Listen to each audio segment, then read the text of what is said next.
Sulla on nyt 1 kuukausi takana tätä Edelin syömistä. Ja mitäs mun piti sanoakaan? Niin, että sori aivosumu, mullakin on hetken aikaa tätä syöty.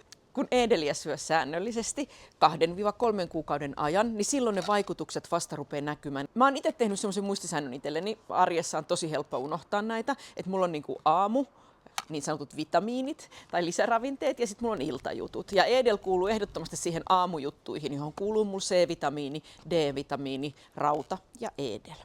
Mutta mua auttaa muistamaan, että se on aina samaan kellonaikaan aamulla ennen kuin lähtee duuniin ja sitten illalla ennen kuin menee nukkumaan. Mutta laita vaikka herätysajastamaan pieni piippaus, niin silloin se rupeaa tulemaan rutiiniksi ja helpottaa sitä, että syö säännöllisesti.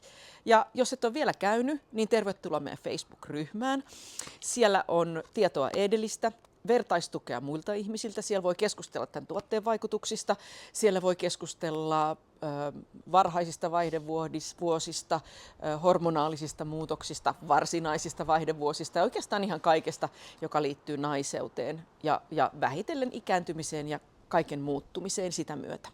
Ja sinne tulee myös tosi ihania ilmaisia hyvinvointiin liittyviä lahjoja kaikille tilaajille tässä sitten vuoden mittaan. Tervetuloa myös sinne.